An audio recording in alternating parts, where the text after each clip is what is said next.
Welcome to Fun and Fundraising, everybody. The podcast where we talk with people behind top nonprofit galas and signature fundraising events to showcase how they positively transform their communities. I'm your host, Rob Giardinelli, and today I'm really excited to have two very special guests on. So we have Christy Casey Moore, who is the CEO, and Christy Jones, who is the Vice President of Marketing and Fund Development for an organization called HeartGift. And they have an annual gala, and what they do is really remarkable. So they have an annual gala that they do each year in April. And then a couple of weeks later, they're the beneficiary of Mack, and McConaughey, which is Texas's largest annual signature fundraising event. So I thought this would be an awesome opportunity to chat with Christy and Christy on that. And while you heard that they have the same name, for the purpose of this episode, Christy Casey Moore will go by Christy, and Christy Jones will go by her unofficial nickname, KJ. And with that, Christy, KJ, welcome. And we're so thrilled to have you both on as guests today. Well, thank you so very much for having us. Really, we've listened to some of your podcasts and just honored to be here. So thank you for having us very much. Absolutely. We're very excited. Thank you. Absolutely. We're thrilled to have you both here. So I want to address the first question to Christy. Can you tell us a little bit about what the mission of HeartGift is? Absolutely. We could probably talk about this all day. So I'll get to it. So HeartGift is an organization that's here in Austin, based out of Austin. And what our mission is we provide life-saving surgical congenital heart or surgical repair to children that have been diagnosed with a congenital heart defect that don't have access to specialized medicine, the specialized care that they need from around the world. And so we serve, this year alone, we'll serve over 500 children. And to date, we will have served over 1,300 children from 36 different countries. So I think that our organization and our mission is actually quite unique in the sense that we really just do and focus on one thing, and that is saving a life by providing heart surgery to children that don't have access to it. That's a beautiful mission, and especially for countries where they may not have access to technology. Being born with a heart defect is not something you can really be made aware of before the child's born. So I think that's just a remarkable service to give them a good quality, give children a good quality of life. And, I'm always fascinated how people get to where they are because, we've done quite a few episodes now. And everyone has a different journey. So I'd love to hear a little bit about how each of you initially got involved with HeartGift. And we'll start with KJ on this one. And then after that, we'll have Christy speak. So KJ, I'd love to hear your path about how you got involved with this organization. Absolutely. Well, thank you so much again for having us. And so my journey to HeartGift really started because I knew about the organization through a friend. And I heard that they were looking for someone to help plan their upcoming golf tournament. So I threw my name in the hat and said, you know what, this sounds fun and the organization seems like a great spot. Let me see what happens. And so I threw my name in the hat and I got the job. And in the meantime, started falling in love with the mission. And, I've always really had a heart for serving children, and nonprofit is really where I feel like, my heart is. I want to be there and help other people. And so, the golf tournament went well, it was successful. And like I said, I began falling in love with the mission. So as soon as we were able to check the successful tournament box, I began convincing Christy that she needed to hire me full time. So it might've been a little arm twisting and a little like, come on, we can do it, make it happen. I want to work here. And so she did. The convincing worked. And here we are 5 years later. And I'm incredibly blessed to be part of this organization.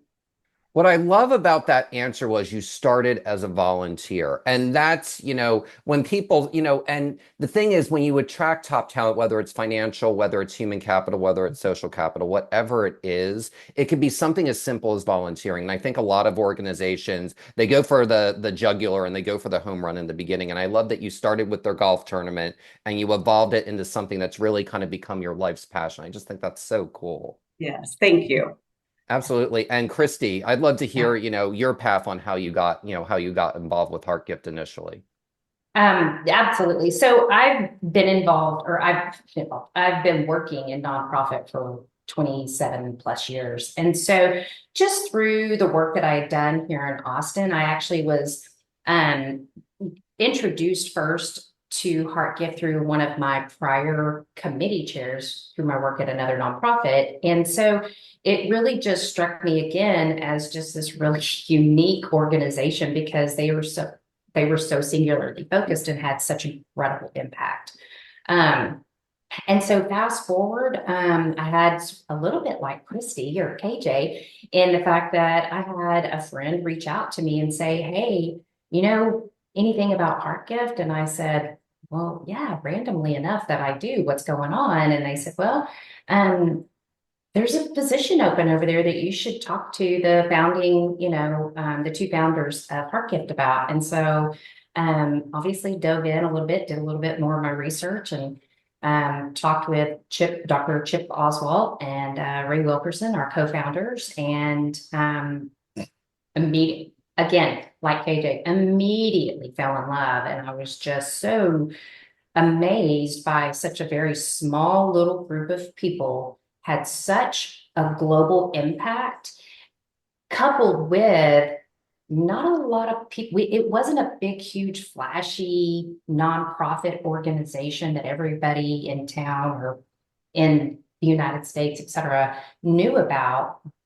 But what impressed me even more was the amount of impact that HeartGift had. And so a little bit, again, like KJ, after talking with Chip a couple of different times, I was like, no, Chip, you really just need to hire me. And so here I am. April will be 9 years. I said that yesterday to somebody else, and I was like, wait a minute, 9 years? So yeah, you get involved with HeartGift and it's really, really easy to fall in love. That's amazing. And I love that both of you have been with the organization for a long time, because especially since COVID, there has been a lot of hopping around of people and personnel at various nonprofits. And I love hearing that you two are just as passionate now about it as you were, the day you started long before COVID, ever happened, and was a thing. And you had talked about how you're a small organization, but you have grown. And, you've got chapters, several chapters in Texas as well as Louisiana. And KJ, I'd love for you to start, and then Christy, I'd love for you to chime in after that. But can you talk a little bit about how you all as an organization assess how and when to plant roots and invest in a new market or a new community? For sure, absolutely. So I'll start just by telling you about the chapters, then I'll let Christy answer that specific question. But so HeartGift was founded in the year 2000 in Austin, Texas, and we, they saved one child the very first year that we were in existence, which is amazing, and everyone was thrilled, of course, that they were able to save a child's life. They continued to pull together, friends and colleagues and people who were excited about the mission and what we were doing. And, then we have this little graphic that shows how many children we've served. And so, 1 the first year, 3 the second year, 5, 7, 9, and then all the way up to where we are today, 500 children that we've served. So during that time, as more and more volunteers came on that were from different cities, it became obvious that there might be opportunity to do more surgeries for more children. So we partner with children's hospitals in each of the 4 cities that we have. And obviously we're a little bit limited by capacity of those hospitals because, they're giving us a very discounted rate on these surgeries. And so they can't, we can't do all of the surgeries at one hospital. So it became important for us to start adding different hospitals. And so that's when San Antonio came online. And then a few years later, Houston came online and Louisiana came online. So we have those partnerships in 4 chapter cities now, where we partner with the children's hospitals in each of those cities. And, they each serve anywhere from 3 children to about 12 children every year that happens in the United States. So it's really fun to be able to be part of that and to see how the hospitals in each of these different areas have really embraced what we do. And of course, there's physicians and medical teams in each of those areas that they serve on our boards, and they're involved in donating their time and talents. And it's really, really cool to see how that works. Fantastic. And Christy, please, chime in and please add some more color and detail to that.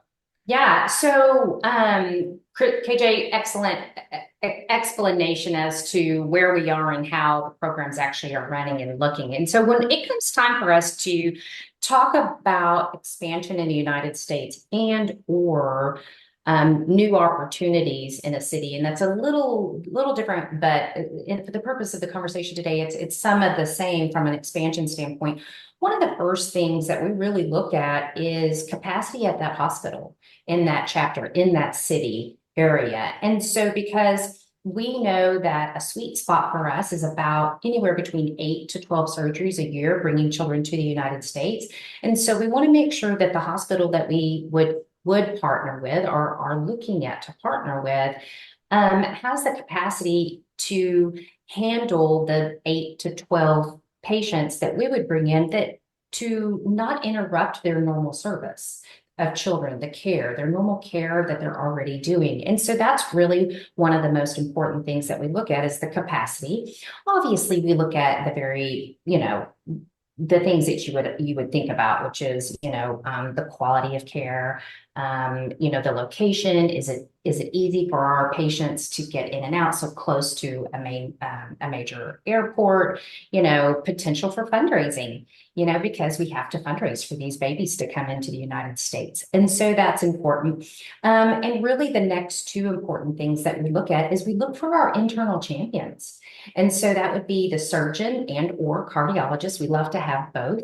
And then also the hospital administration. So somebody within the administration, and as KJ was saying, at our chapters, we have a hospital administration and or the surgeon and or the cardiologists that sit on these local boards. And so there is representation. And I think that that's probably as important about location and the capacity. Having that administration and surgical medical professional be your champion is by far just as equally important. That was an amazing answer. And I know some of that was medical specific, but one thing that was not and is universal to any nonprofit is the issue of capacity. Right. And I love your thoughtful strategy on that.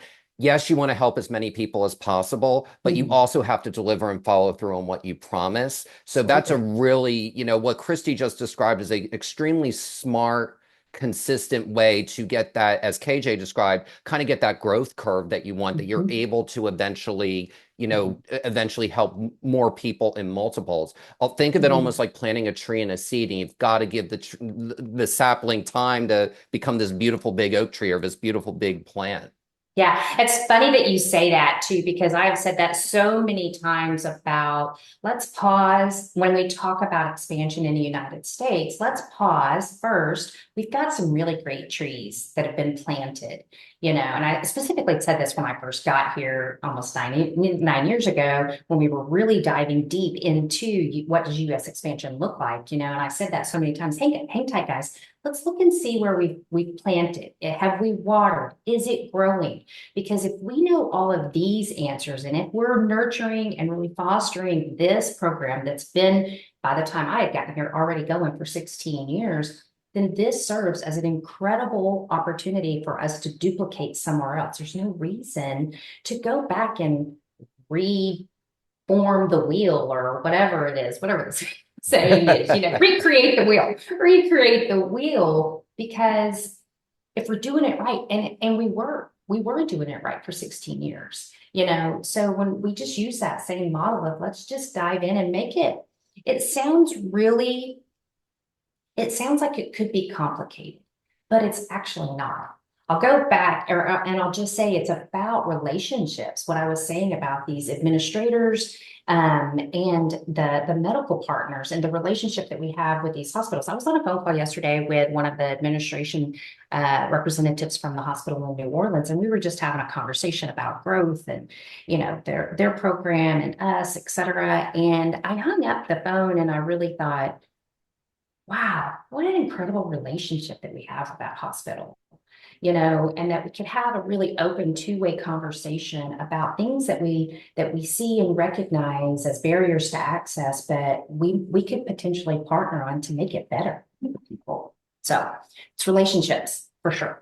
Absolutely. And speaking of relationships, Kristi, I want to direct this next question to you as well. So we had Gary Farmer on as a guest, who I know is one of your major donors for HeartGift. And he said something, and it's a question I've always wanted to ask, and I can't think of a better organization to asking you all. is that he, and he said this on the air on another episode, that he loves giving to your organization, but he may not necessarily see the individuals or the people that they're impacting, because you help children all over the world. So what advice would you give to an organization looking to engage donors that provide services for people or individuals or the environment or whatever it is that they may never meet or see? I love Gary Farmer. Let's first just talk about how amazing he is. Again, that's another show, right? So he's amazing, and he has been such an incredible, steadfast supporter and advocate of HeartGift. And so, just love him. He's such a kind man. And so it is a really great point that you bring up. And so I would actually somewhat counter that, Rob, with the fact that, yes, we serve children that don't live in the United States. Yet our chapters and us being able to bring these children into the United States is something that we hear time and time again from our donors and our volunteers and our board members is, somebody could write a check and say, okay, here's money for a backpack or whatever it is. And you never really see the end result of what's even in the backpack, much less the backpack kind of thing. But that's one of the reasons why people love HeartGift is that if we have a child that comes into the United States, I can call Gary, I can call whoever and say, hey, Gary, we have Mercy that's coming in Friday night out of the airport. Come meet Mercy. Come be at the hospital with us when Mercy has surgery kind of thing. So there is still that aspect of our donors and our volunteers and our board members still have the ability to literally see a child get off the airport sick, sometimes blue because there is no oxygen. See them on surgery day when they come out or the next day when they go visit at the hospital, and they're bright pink and they're eating and they're hungry and they're smiling, and it's such an incredible immediate transformation of I've really never said this before, but I guess of a cure to something that they've been battling. And so there's that aspect of it. The flip side is that we have our Heart Connect program, which is the work that we do outside the United States. And so that's definitely a little bit more. And so a little bit more detachment because we never see those children. And so I would say to an organization, and when we're also really, because our Heart Connect program is somewhat newer to us in the last 4 to 5 years, it is something that we work really hard to ensure that we get all of the social information that we can with our partner or from our partners, that we get videos, that we get pictures, and we have a pretty regimented process from a standpoint of follow-up and say, hey, look, you helped us with, I'll use Mercy again. You helped us with Mercy. Here's Mercy's story. And something that's really, really cool on the 1st of November, from the 1st to the 6th of November, I actually leave to go to El Salvador, to our program in El Salvador, and then hop a plane and hop over to Honduras, because Honduras is a brand new program for us. And so we're taking the team from El Salvador to train the team in Honduras. And so there's 2 patients very specifically that I had a donor that sponsored. And so in El Salvador, and I literally this morning when I was getting dressed, I was really starting to get excited about being able to see these 2 kiddos and come back and give an update and pictures and call Brian and say, hey, I saw these 2, I saw them and they're good and the result of it. So it's on us as an organization. So my advice is really actually to circle back around to your question, you have to take ownership of that relationship that you have with your mission to back to the relationship that you have with your donor and your volunteers to ensure that they are very clearly being communicated, thoughtful, honest, genuine communication about your mission. I love that answer. And I specifically love the part where you talk to a donor so that they get to see how you're doing the service. And when they see it's done correctly, they trust to give money to other people that they may never see. And I think that's such an important strategy. And I know we're here talking about donors. We want to talk about the event. And KJ, I want to direct this next question to you. Talk a little bit about how marketing and development overlap and how they're different when you're planning, the HeartGift Gala or, any signature fundraising event that you have. Sure, absolutely. Well, marketing is really the opportunity that we have to tell our story, to be able to inform audiences about the work that we do. Obviously, you just heard how important the work that we do is. The children that we serve need just one surgery. And it's kind of overwhelming for me as a marketer to think about, gosh, just one surgery is standing between this child, being very, very sick or having the opportunity to have a childhood and grow up and do whatever they want to do. And so our marketing team is very, very passionate about telling our story and telling it in a way that help people understand why it's important and why they should get involved. So fund development, is really the opportunity for us to build relationships. Christy said the word relationships a few times today, and I agree with her completely. Fund development is building relationships with people who want to support our mission. It's like most nonprofits, our mission doesn't happen without people who give generously. And so we are very, very fortunate to have some really deep roles of volunteers who have been involved since day one. And we're also very fortunate to have donors who, we get new people coming on all of the time, and they come in all different ways. A friend that's been involved in the organization for a long time might introduce them, or they themselves have a child who has a congenital heart defect, and their child received care because they live in the United States, and maybe they were cared for by our medical director. And so she's an amazing advocate for HeartGift, and she's out there all the time telling people about what we do. And so, I was just at an event the other night where it was one of those stories, and the parents of this child that Dr. Karen Wright had treated were there, and they just came running up to her and basically jumped in her arms, hugging her because she helped save their child's life, and so people want to get involved in what we're doing. So, and building relationships with donors is something that we absolutely love to do. And so, for Party with a Purpose, I think marketing and development come together beautifully, because we do, I think, if I do say so myself, I think we do an amazing job at putting our mission in front of the people that attend our event. I've heard from a few of our donors and board members that sometimes they've gone to events before and they leave the event and don't really know what they were there supporting. And while they had a great time and the drinks were flowing and everybody's dancing and whatever, that's great. But if they walk away and don't really know what they were there for, are they going to come back again? And are they going to support the mission? And obviously a gala is an opportunity for us to raise funds. At HeartGift, it is our biggest fundraiser that we do, and last year we raised over $1 million, which was amazing. I know, so awesome. And so, we have to tell our story and tell people why it's important for them to be involved. And then we have to continue to cultivate and build these relationships with donors so that they will bring their friends and keep coming back year after year. So I have one question I wanted to get to, but I want to stop, KJ, and ask you another question. Talk a little bit about how you effectively communicate the program, your programming, your mission to donors at the event, because that's something I've personally seen a lot of even really successful organizations struggle with. What's the secret to really providing something that's succinct, purposeful, and has people really firmly understanding what it is that an organization does?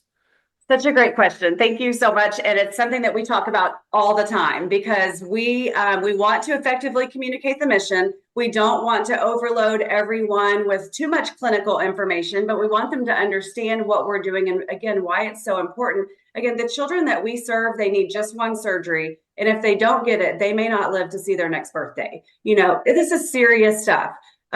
It's very hard sometimes to communicate that serious stuff while you're holding a glass of champagne, right? So it is about, we do try very hard to celebrate the success and the wins that we've had along the way. Like Christy said, we've treated over 1,300 children since our founding in 2000. And it's something that we're incredibly proud of. And so we want to make sure that people understand that they can be part of that. They can be a hero for a child and help save their life. And so we try really hard to tell these children's stories. Last year, I think, was one of the ones that, one of the years that we executed it most beautifully. We had big, giant, 5-foot tall posters of a child. And then next to it, it had the map of where they come from. They come from Bolivia or Uganda or wherever they're from in the world. And then, we had some pictures of their home country and what their home life is like, because again, these people are living in developing countries. And so in many cases, their homes have dirt floors and, very different from the environment and the homes of the people who are attending our events. Of course, we have high net worth individuals attending our events, and, and of course, they're all pretty well traveled. So they may have seen some places like that before. But it really puts it into perspective when you see, this child lives in a house that has a dirt floor, and there's 7 people that live in this one room, and At they have a best. clothesline. I'm sorry. Yeah. I said at best 7 people. Yeah. It's yeah. more like 17. 17 Wow. people living in Yeah, a one-room it's crazy. home. They've got a clothesline hanging outside. It's just different than the life that we live here in the United States. And so we try to tell those individual children's stories, and really how, these children have traveled 5,000 miles to come to the United States and get a free heart surgery, and we tell them that it is free to the children and families. They never receive a bill, and that only happens through the generous support of donors. And so so we do it that way. We do it through videos. We have an amazing videographer that we work with, and he does a beautiful job at telling our story. And our marketing team, of course, is involved with helping to curate that story and connecting him with the patients and their families. And, it's testimonial style, really, and we really help donors understand that we bring children to the United States for surgery, and we also bring surgery to them closer to home, whether that's through the partnerships that Christy was talking about, or if it's through, a mission trip or something like that. So, and some of our donors have the opportunity to go on mission trips. And so, that's one of our auction items that we sell at the event, to have the opportunity to go on a mission trip and see it up close and personal. So we really try hard to connect people to the mission. And then the best part, when it works out timing wise, the best way we connect people to our mission at our events is we bring a child and their mama out on stage. And I can just stop talking at that point. Once they walk out, we don't need to say another word. Last year, the entire room stood up, first of all, when the mom and the baby came on stage and began applauding for them. And our auctioneer was sort of helping to tell the story of what was going on and who they were.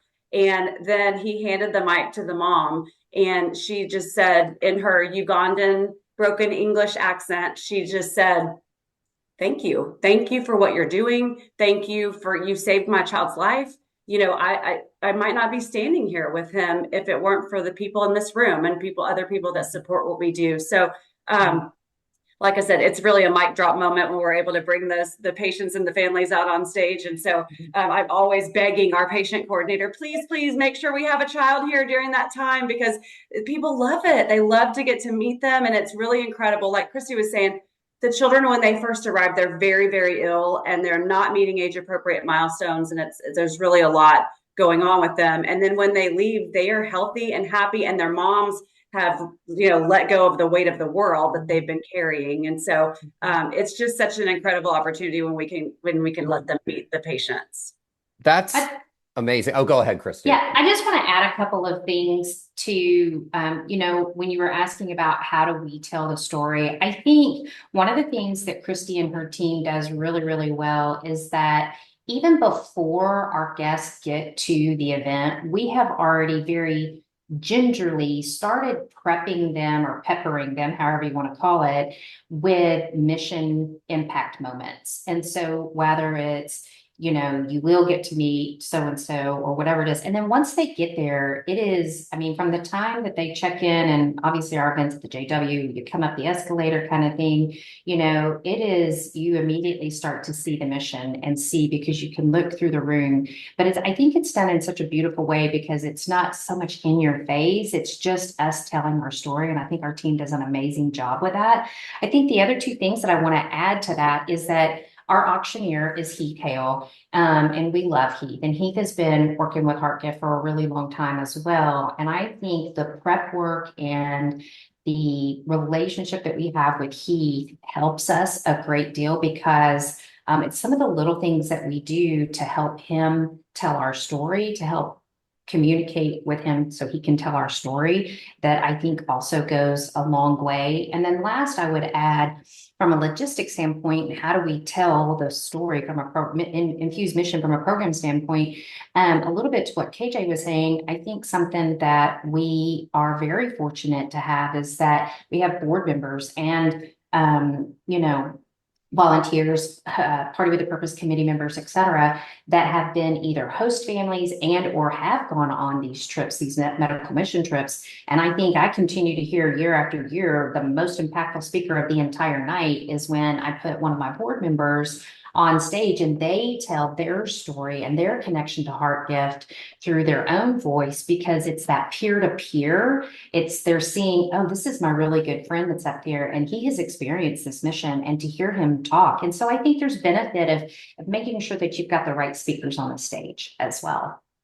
That's fantastic. And I love you used so many different mediums and methods and ways to do that. I especially love what KJ talked about the poster boards, because so much can be said in an image.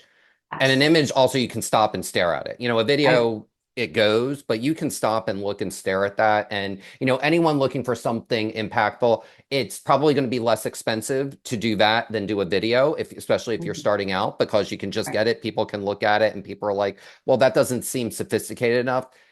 It adds some of that authenticity, that's what we're going to call it, into that. That's a really good way to do that in a cost-effective way. And we were talking quite a bit about donors and auctions and all that. And what's really what's really amazing, and we had talked about this, mentioned this at the top of the show, is your event season, because that's essentially what you all have. So you've got 2 major fundraising events that happen in about 14 days. Like it's a pretty short runway. So Kristi, I'd love for you to start, and then KJ, I'd love for you to chime in. What are the benefits of having a robust event season that is kind of a little bit more time condensed?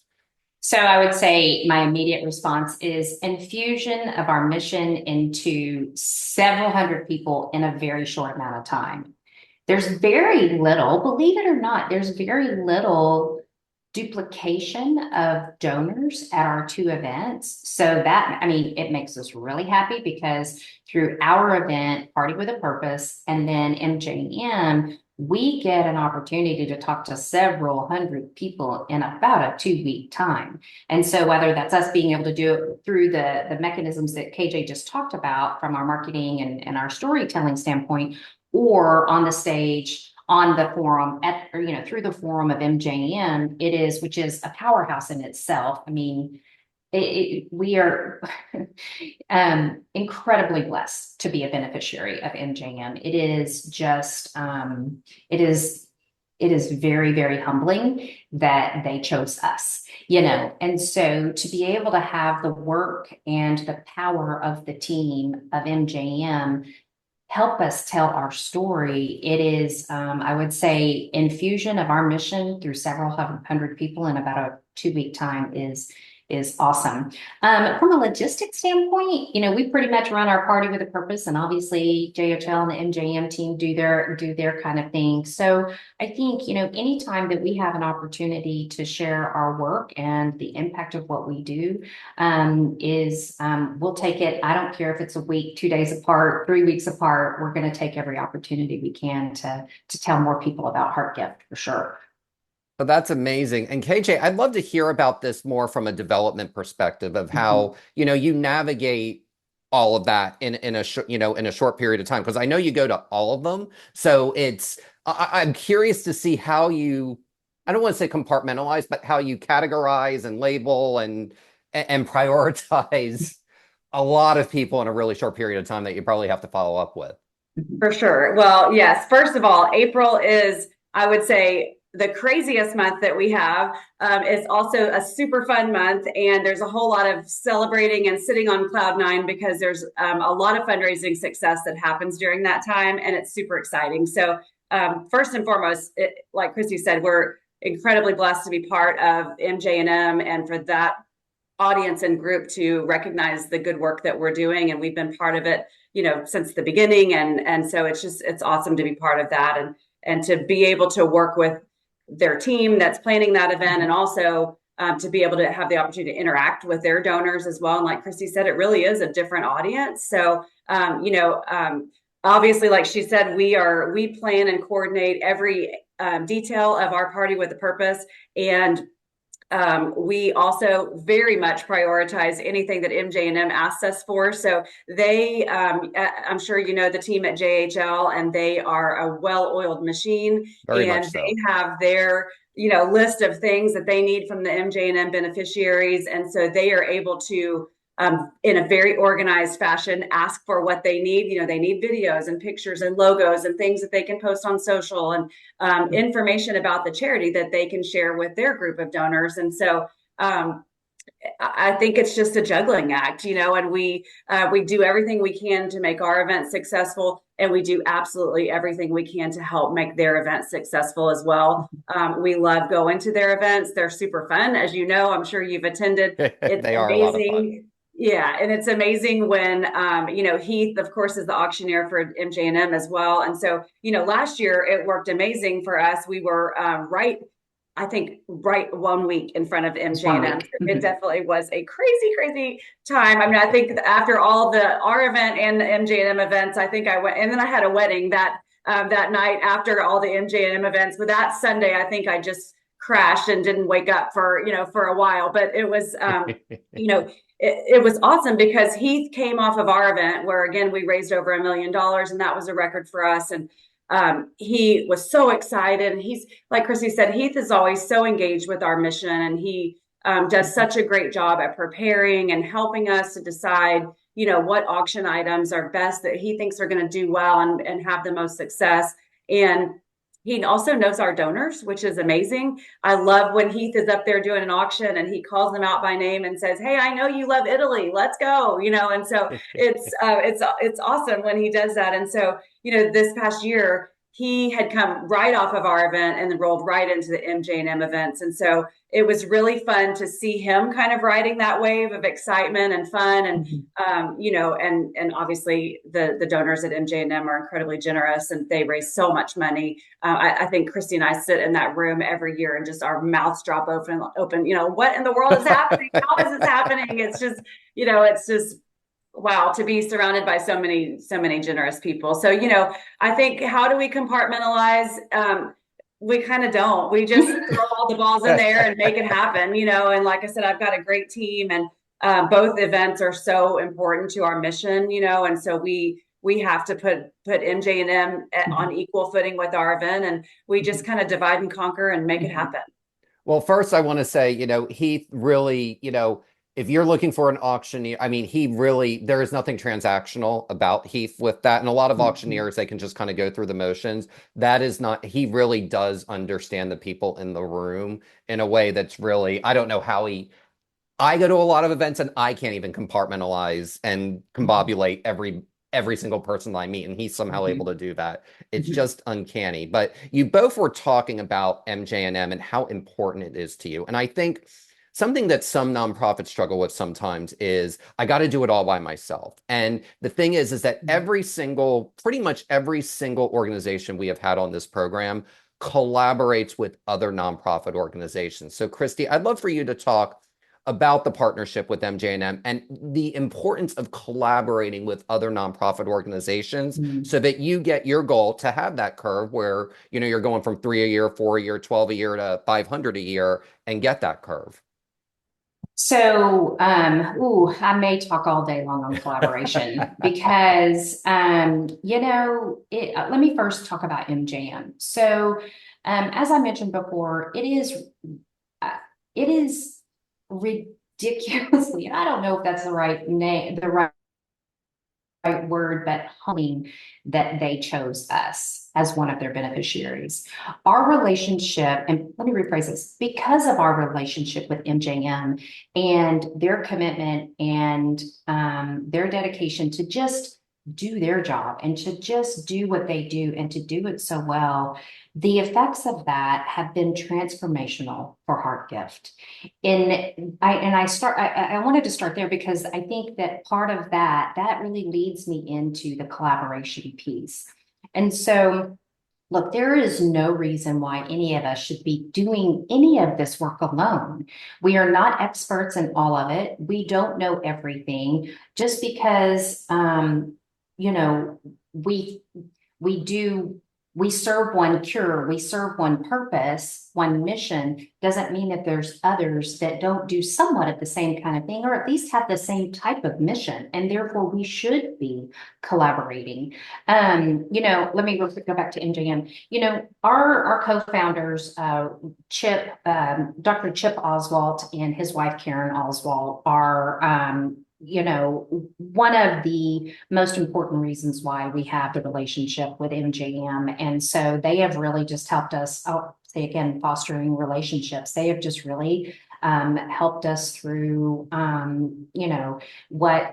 when I first got here, really what MJM was, and the importance of doing the juggling and putting all of the balls in the air and just going, okay, let's just make sure we divide and conquer this kind of stuff. And so I do just want to give a quick credit and another big thank you to Chip and Karen, because it is really because of them and their relationship with the team over at MJM. So very, very, very fortunate for that. For collaboration, I think, going back to, we should never do anything alone. For us as an organization, and because of the commitment from MJM and really going to the hockey stick that KJ was talking about, you can really see where we as an organization dove into understanding the importance of collaboration. Where we once did this alone, we once just brought children to the United States and we had these chapters and we were just going and just doing our thing. In 2017, you can start to see that hockey stick go up when we reach to our partners that do other things better than us. And I think that's probably a little bit of it, is you have to be okay with recognizing as a leader, as an organization, as a board, that you don't know everything and you are stronger together. And so find the people and bring those people in that are better at something that you are not. And so that for us has really what has allowed us to have that hockey stick, from going from serving 35, 40 children a year to now over 400. We have international partners that are all over the world, that we lean on to help us understand that. We call it the boots on the ground team. Like for instance, in Kenya, boots on the ground, we have a team that we work with there that they can tell us, hey, we're going to bring these children in. We're going to get them in. We're going to get them screened. We're going to get them prepped. We're going to make sure the transportation happens, yada, yada, yada, for when the medical mission team travels to Kenya, so they're ready to go. I don't have people. We don't know anybody in Kenya. So we're going to lean on our partners and on those collaborators to help serve that purpose of being better at something that we are not. And so I am such a true believer and advocate for collaboration, because it's why not, I think, is probably the question. What I love about that answer is it takes a village. Absolutely. And any successful venture does. No one can do something all by themselves. And that's something, a lot of nonprofit founders can struggle with, because it's so important to them. And you get to a point where you're there for enough number of years where you've got to bring other people in, so that, because more people are requesting your services. And if you don't reach out to people beyond just your narrow lane, you're not going to be able to help them. And, at the end of the day, that's really what it's all about. And it takes your organization in so many different directions. And so thank you for sharing that. And KJ, I'd love for you to share a little bit about this year's gala. I'm going to bring it back home to the gala. Talk about tease a couple of things that guests can expect to experience at this year's Party with a Purpose. I've been waiting for this question. I'm so excited.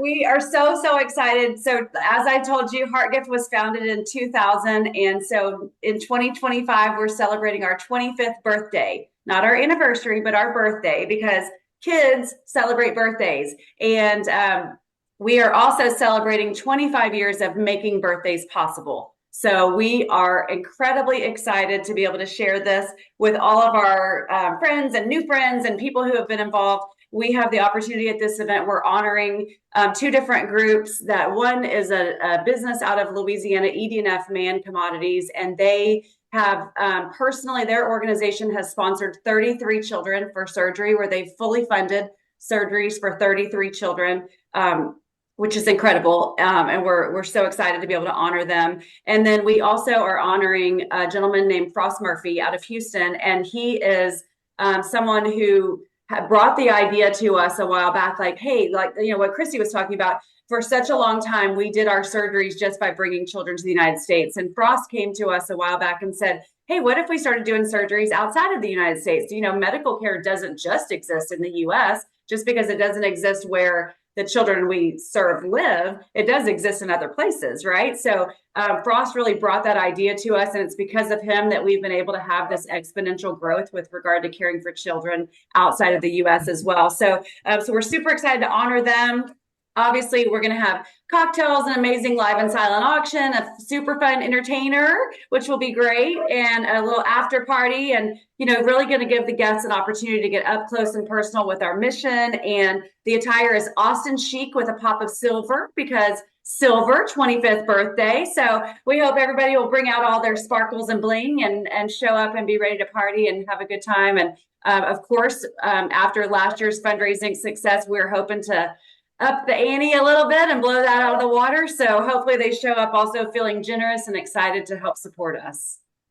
That is fantastic. And what I most especially love is that you're calling it a birthday and not an anniversary. I just think that is genius on every level. Thanks. Well, thank you so much. We are so excited about it. And our team has put together some amazing, the invitations are looking great. The save the dates are looking great. All of the pieces of the event are already coming together. We've got two amazing chairmen, Jennifer Harper and Sarah Heidler, who are co-chairing our event, and of course, an amazing committee of people who are helping. So we're so excited and can't wait to see everybody on April 12th at the JW Marriott. That is awesome. So I know we're coming up on time, and I'd love for each of you to answer this final question. We'll start with KJ and then Christy. I'd love for you to conclude. And that is, what is one thing all successful fundraising events have in common?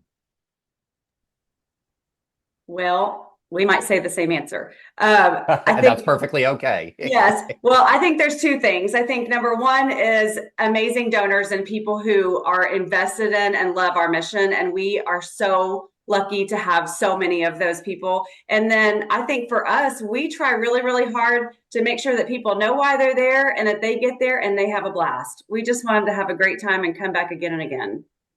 Fantastic. And Christy? Spot on. I will add, so a couple of years ago, we quit calling, it's actually sort of a funny story, but in 2022, we quit calling our event the HeartGift Gala on purpose, because we had an incredible, wild, crazy situation to where we had to do an event our gala outside that turned into an ice event. And I mean, it was just horribly cold and crazy outside. And it was insane. And I remember walking away from that event and going to KJ and saying, whatever we did this year, last night kind of thing, we need to duplicate it, because what I saw was a party. And so we immediately rebranded ourselves, because that's what we do. We do crazy stuff on the spot kind of thing between KJ and I. And so we rebranded it Party with a Purpose, because that is the number one thing that, or as equally important as our donors and our relationships, is that we want to make sure that it's not just another gala, that we are truly creating a party and infused with the mission and why they're there. And I think that, I'm so proud of our fund development and our marketing team, because they get it and they understand that, we want a party and we want to have a great time. We need to tell them why we're here. We need to tell them the importance of this work that we do, because it is so greatly important. But we want to have fun. And the flip side to that is exactly what KJ was saying, which is our donors and our volunteers. We want to make sure that they know that we genuinely appreciate everything that they do to help us. I've worked in nonprofit for many years now, and that is one thing that our team gets. And it's not, in addition to KJ's fund development team, I have, the executive directors that are at the chapters. And if you ever were to spend 15 minutes with them, they probably would never ask you for a dime instead or a donation. Instead, they would tell you why they do what they do at these chapters, which is the mission side of it. And so they are just, this team is just so amazing at telling our story that, asking for a donation or asking for somebody to generously give is actually just it happens because we've got a group of very, very genuine people telling our story. Genuine people telling stories. That's a mic drop. That's a mic drop way to end this. That was a great answer for both of you. So thank you, Kristi, KJ. Thank you both so much. I enjoyed every second of this conversation, and congratulations on your silver birthday, and congratulations on this year's MJM in advance. Thank you so much for having us. Thank you, Rob. It's been really fun visiting with you. Mm-hmm. Absolutely. Hope to see you at the event. I will be there. Yes. Awesome. And Party with a Purpose, celebrating the 25th birthday of HeartGift, will be on April 12th, 2025 at the JW Marriott in Austin, Texas. For more information, please visit heartgift.org. And Mack, Jack, and McConaughey will be held on April 24th and 25th, 2025 at various locations throughout Austin, Texas. For more information, please visit mackjackmcconaughey.com. And that will do it for this episode of Fun and Fundraising. I'm your host, Rob Giardinelli, reminding you to keep it fun, keep it interesting, and your guests will have a great time. Have a great day, everyone, and take care.